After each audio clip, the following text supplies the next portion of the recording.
ए जी प्रणाम। ओ ठीक छे ने? हाँ ल्यायो सुन त यो मेरो भतिजा बियोको कार्ड छ ना, मेरो भतिजी बियो मांगेगी ना। हाँ नहीं एक में बैठू मैं, एक में ठीक छू मैं। यो मेरो भतिजी बियोको कार्ड छे। हाँ ए जाए वा सब परिवार महा मांगे मेरो भतिजी बियो ना। हाँ यो छे वा सब परिवार छे। हाँ तब आकन बोल छो ना तुम तो कि आप भतीजा तो मेरो भतीजी मांगा ना। हाँ अरे आता तुम ना कन बोली कि ना बार तुम भतीजी वाल काली वाले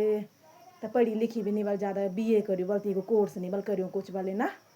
हाँ तो मुन्नी बोला हम वाला भतीजा तो बल पढ़ी लिखी बुआरी लोन कुछ यानो कोर्स वाले लोन बल्कि जो बीटेक वगैरह वो बल जी को करियो वाले कुछ ढंगो कोर्स वो बल करियो वाले नौकरी चाकरी करेल बा। हाँ हाँ वे की कन छो ना तुम भतीजो बियो। हाँ आता सुन माई वाल भागी वाल भतीजे बुआरी हैं ये सच्ची भागी ना। हाँ सुन छो ना मैंने मैं भी हाँ तब पढ़ी लिखी छे वो तब भागी बोल जान नहीं आए वो समझ में तुम भतीजो ना। हाँ तब मैंने बोल मेरे भतीज तो कन सुंदर से भली ना बड़े अच्छे समझदार हो अब एक भली जगह वेगी ना देखो भी। हाँ तब तुमने बोल तब कि बोले जरा रंग में काली बोलती है भतीजी बोले तब बीए करियो बोलती है बोल बीए की पूछ के बोले बीए की बार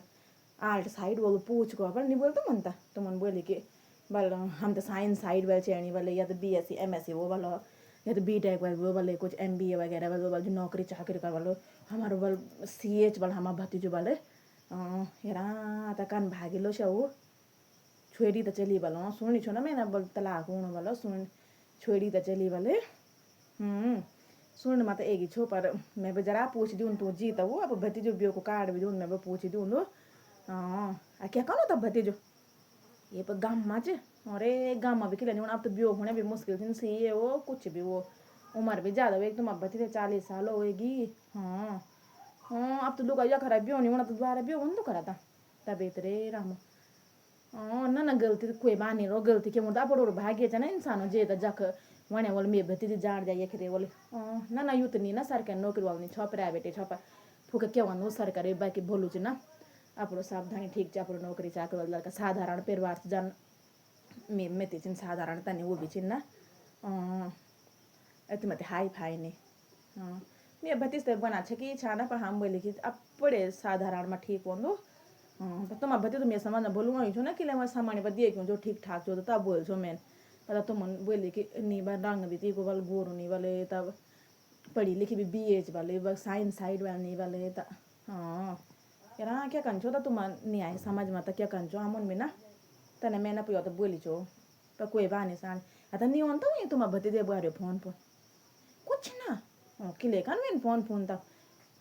मैं तुम बोले कि तेकिन तक नारा घर ना ना नाराज क्यों हूँ मैं नहीं नाराज क्यों हूँ तो बोलो वे जे को जमू हने रोलो ना वे को एक मन संजोगे बात लोड़ी अच्छी फूका तुम भी दिल छोटू ना करा पूरा समझे दिया वो भती जाता भी ना कि दिल छोटू नहीं कान अब जाने लिखी तो भाग्य में मुकद्दर में तानी नहीं होता अब निकाल नहीं पाण मने बियो का भागा चक्कर में क्या करता अब कख मिला लोड़ी भी अच्छा ओ ठीक छो तब जान छो मैं वा ओ